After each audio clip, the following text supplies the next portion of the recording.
I've literally seen the Ku Klux Klan march up and down Main Street multiple times. And it informed how I felt like I was supposed to behave here. So I just started hating back. My nervous system was always on edge. I'm always ready to fight. I'm always ready for war. Hypertension is a given when you always operating in an energy. I'm leaving work. I feel just like a sting. And I knew that this isn't right. I'm losing my breath. It just feels like I'm suffocating. We get to the emergency room, they get me on the gurney, and I just kind of casually take my attention up. And when I do that, instantly I'm in space. There was no tunnel, there was no anything. Everything was energy, everything felt like love. The pain, the confusion, the identity stuff was gone.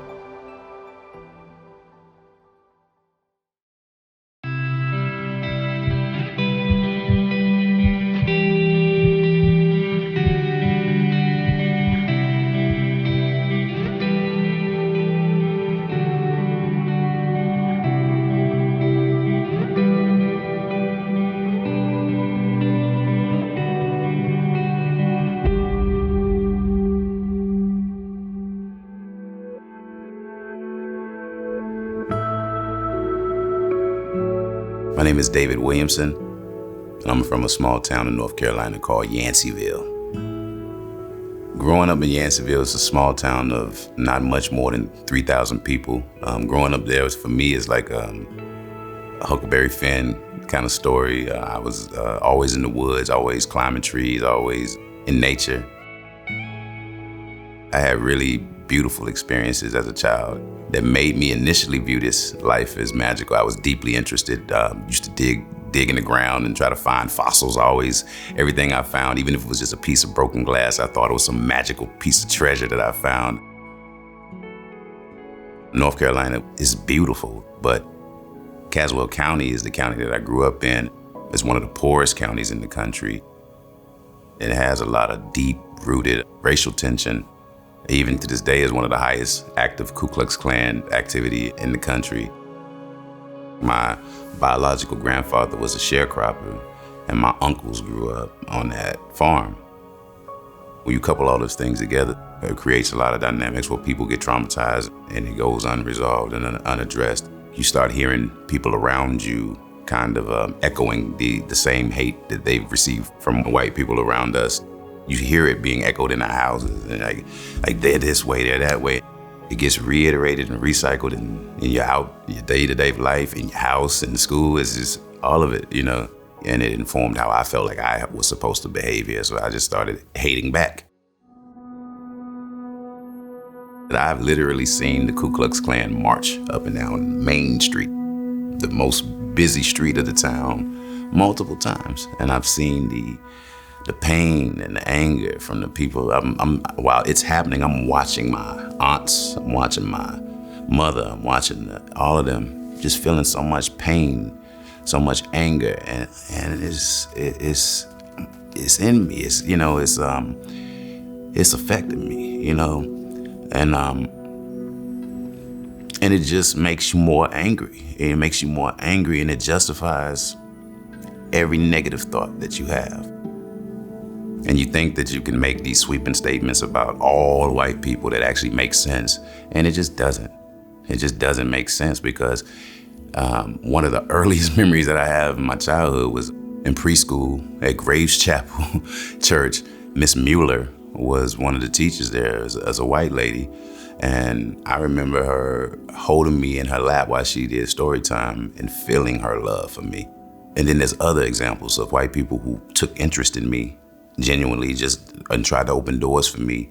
And when you have this narrative that you're just recycling in your head over and over and over, you ignore the good stuff and you only center the bad.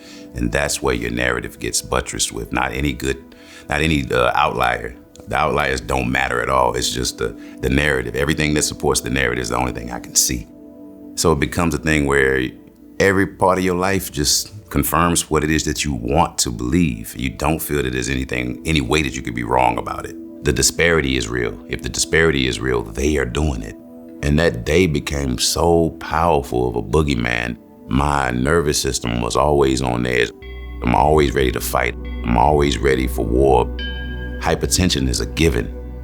It's a given when you always operating in an energy where you're waiting for him to say something offensive so that you can explode 400 years of rage on this person, you know. It's so painful to be in that space all the time. I didn't get to experience anything that made me happy. I was miserable. College years was even worse, you know, still on a deep spiritual kind of journey, you know, trying to understand stuff, but somehow this anger, this hate is still justified. Even the gods justify it. They're gods of rage, they're gods of anger. I can metaphysicalize, spiritualize my hatred and still make room for it as if it's real. There was nothing in my life, spiritual understanding, philosophical reckoning that made hating dysfunctional or toxic. Not even when my body started telling me that hating is killing you and you feel it. You can't eat anything and it stays, you know, and your body stays comfortable. So I was spending sometimes just not eating because eating anything at one point was it just created this disruption in my peace. I was like, I ain't gonna eat no more then. Eating, but I had destroyed my digestive system. I'm dealing with hypertension that I'm not treating. I would check my blood pressure sometimes and it would be 224/190. I'm just going about my day. Didn't pay attention to the signs that my body was giving me the whole time. Everything just justified this rigid position and identity as this person that had to fix this racial disparity, and it's on me. I'm the Messiah, I'm the Black savior, I'm gonna fix all of this for all of us. It was February 1st, 2021. I was just sitting in my garage with two of my friends, and I felt this pain that I didn't feel anything in my chest at all. It was like a rip that happened in my back, in the area behind my heart, and then my shoulder felt like it was about to just fall off. You know, nothing in that pain said to me heart. Nothing in that pain said heart. But I have 7 herniated discs, 2 torn, 2 bulging, so back pain was kind of a normal thing. So what I said to my friend is I looked at him and my eyes were big and I said, man, this back pain just shifted gears. I'm leaving work. I feel just like a tingle, like a sting. And I knew this isn't right. So I'm sitting in my car and I'm like, is this something that's just gonna pass? Is this something, you know, I just sit there for a moment and I find a level of kind of stability where it's like, I can tolerate this until I get home, you know? So I drove home, I get there, the fluttering and all of the stinging and all of that stuff is still happening. And now I'm feeling it in my heart. My son's mother, Trish, she's working from home. So I call up to her and I say, I think I need to go to the emergency room. This is not getting better, it's getting worse. And as we're in the car, I'm losing my breath. It just feels like I'm suffocating, you know? I'm just losing my breath and I'm breathing really deep to try to stay conscious. We get to the emergency room, I'm kind of lightheaded, I'm walking up, and they get me on the gurney, and almost immediately I'm asleep. And I always try to make note of this fact because people say you're hallucinating, right? But I passed out before I went into the area where they were working on me. But I'm not dead, I don't think, because my perspective is on the bed and like I'm looking that way. But I'm not seeing anything but where the people were, there were dots that almost looked like a nighttime sky. And that stuff was clear to me in that state. But as far as explaining it to my conscious mind, there's no way I could know why I understood what was happening in that moment. After I saw the blackness and the dots where the people were, my perspective shifted and I was above myself looking down. And I saw the whole setup of the room. I saw where the people were. They were still kind of positioned the way they were when they were pushing me in, but I was able to see, you know, where everybody was at, including a woman that was in the corner of the room. She was holding her face like this and she was really sad that I was dying. And that was initially when I left my body, that was one of the things that disturbed me the most. It was like, what in the world is she sad for? This is so beautiful. This is so perfect. I'm not hurting, no, I'm not confused. That guy is dead, but I'm alive. This is beautiful, you know? So to me, that just clarifies that it's not a hallucination. I learned while I was out of my body. I saw in real time what was happening to me, and everything, when I opened my eyes, continued in real time. There was no separation in my awareness, gap in between what I was experiencing, whether I was in the body or out of the body. It was a continual flow of experience. Once I did leave my body and I looked down, there was a lot of things that I came to understand. Like, he's dead, his body's dead, the mind is dead, the ego's dead. And after that kind of series of kind of realizations, it was like, well, then what's left? Like, what am I? You know, and the words flooded in very clearly. It was audible. These words were light, energy, soul, spirit, awareness. It's just a flood of words. They weren't in a line like a mechanical. It was like a bunch of voices just said these words. Like, but it felt like it was me explaining this to myself. Everything was energy. Everything felt like love. And I felt like a part of that whole thing. I didn't feel separate from it at all. And everything that I looked at, every question I had, the clarity was instantaneous. And that process, I was clear. Like I was, what's that? What's that? What's that? It was like a baby having a everything was an moment. And I moved from one thing to the next with that childlike wonder and amazement at what I was seeing. There was no memory of this human experience that I was referring any of it back. There was no mind like that. It was just a awareness that was beholding these things and integrating them like instantly. So I'm watching everything. I'm watching the woman that's holding her face and just sad about me dying. And after a while, I'm paying attention to stuff, and I just kind of casually take my attention up. And when I do that, instantly I'm in space. There was no tunnel, there was no anything. I quickly became aware of what people call the light. It was up and to the right of me. The emergency room was down and to the left of me. And I was in that angle looking forward out into space. And what was in front of me was the star-forming region.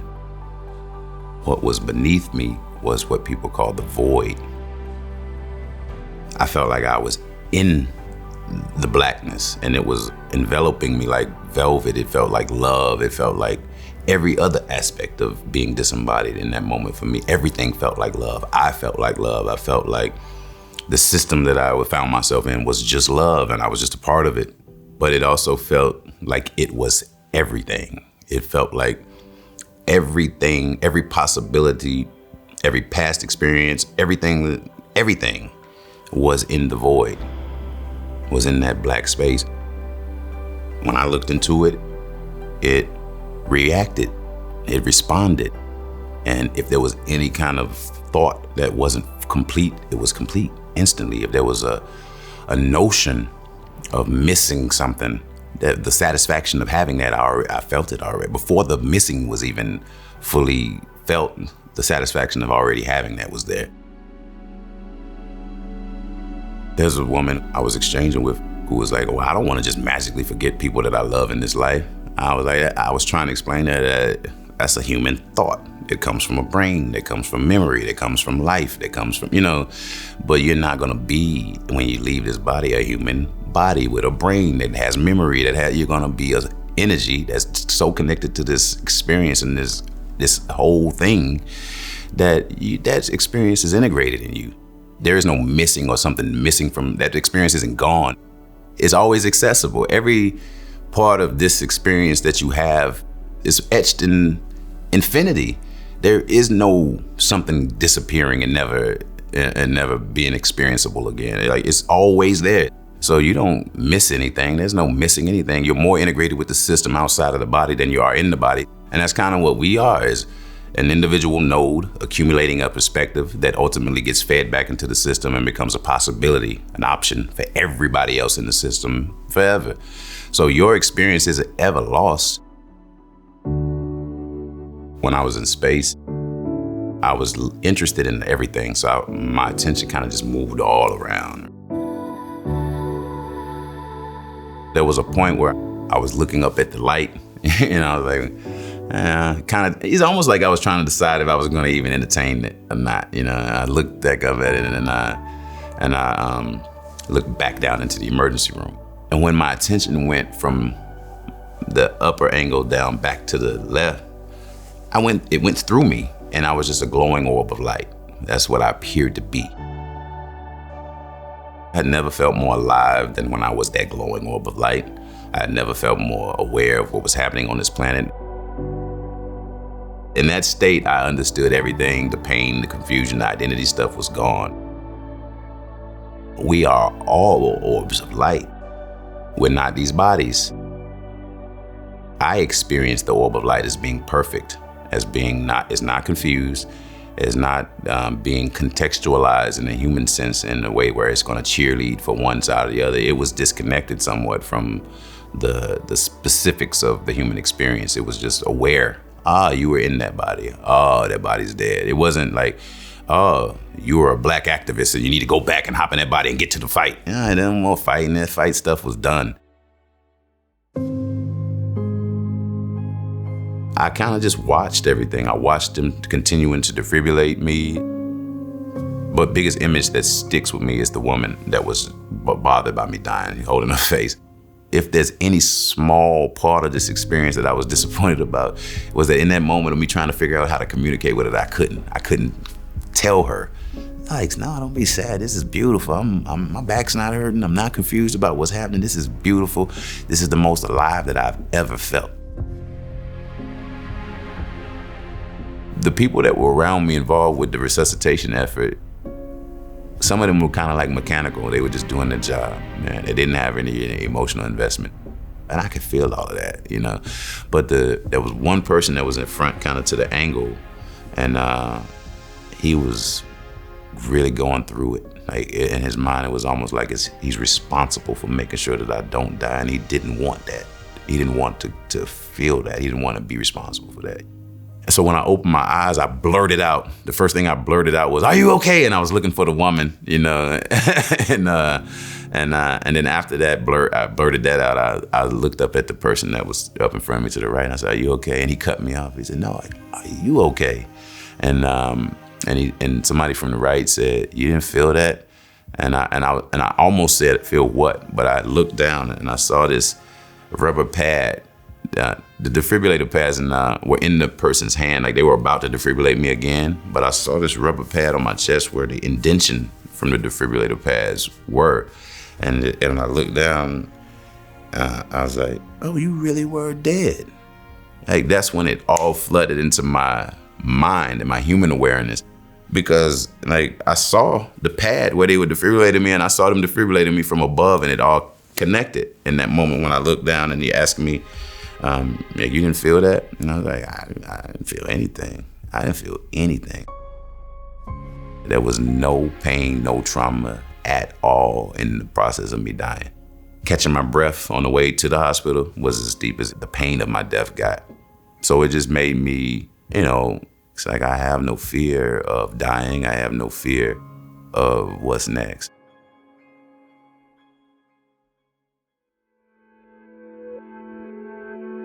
When I came back from my near-death experience, I was so painfully aware of everything around me, people's pain and confusion. I already kind of felt like I had these empathic kind of tendencies even before, but it was times 5,000 when I came back from the near-death experience. And I think that contributed to how long it took for me to integrate, because I didn't have the opportunity to just sit and heal. As soon as I was able to stand up, I had to go back to work. I'm at work and I'm like, I feel a little different. I'm interacting differently. I'm seeing better results because I'm not really playing the politics game, because I don't have any identity stuff that's influencing my decisions and my performance.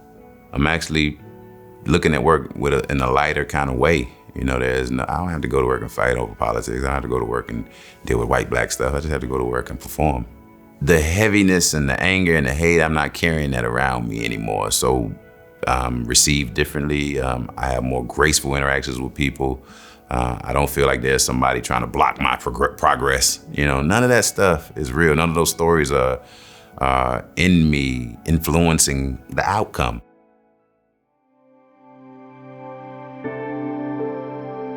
What having that experience does to you is it gives you this extremely radical sense of accountability all the way down to the thoughts that you've had. Sometimes we think that because we didn't actually say something, that we still have a position of just like we feel righteous. I didn't call you that, but you thought it. So if you thought it, own that. You gotta own that thought. You gotta own that thought because that thought contributed to the tension that was created in that moment. So we have to learn how to understand what we're doing and what we're choosing. Don't allow tension and pain and confusion to persist for too long because it'll hurt you and it'll influence your perspective of reality in a way that's not. It'll give you a bias. So when you feel it, fix it so that the bias doesn't sit in you so long to where it's part of you and now it's hard to get it out of you. What my experience showed me is that we tend to become the emotions versus just feeling them and letting them pass. It's like I became hate instead of just saying, oh, damn, that was hateful. Do I want to respond in kind of, we don't pause and be like, and think about the impact of feeling hate on your physical being. Was it personal? Is this person just a miserable person? Do I have to internalize what they're saying? Do I have to? No.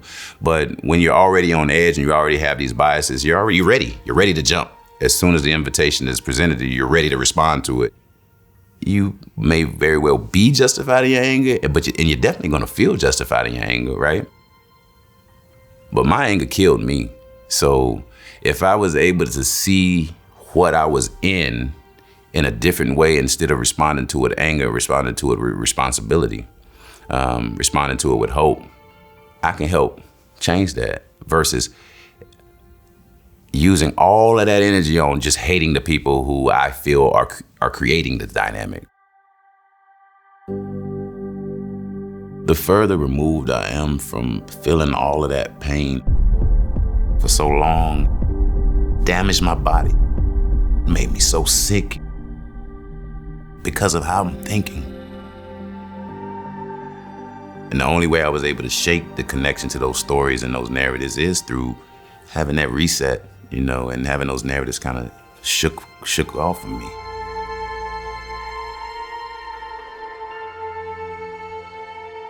My experience occurred in such a way that it gave me some different kind of clarity. And there is an opportunity for me to move forward differently, period. Now, if I don't take that opportunity, that's a choice that I make, but the opportunity exists. You will revisit the same things that led to your death. And I do. I revisit the same frustration. I revisit the same, sometimes, moments of hopelessness. But now I just am I going to choose to stay in that emotion? Am I going to become hopelessness? Am I going to become frustration? Am I going to become hate? No, I'm going to process it, let it do what it's going to do in that moment, and then leave it alone, let it go, and move on to the next thought, the next choice.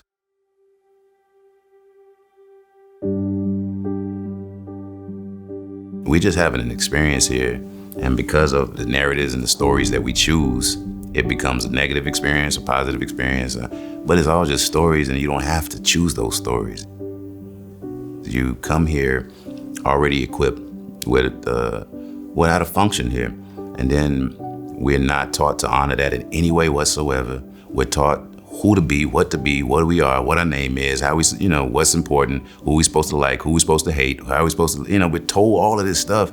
And then we expect people to develop into authentic human beings when they've never made a decision for themselves at all. They've just accepted prepackaged identities. There's no choice in that you're just selecting from among what's not even available to you, but it's actually what's pushed on you by people who actually love you.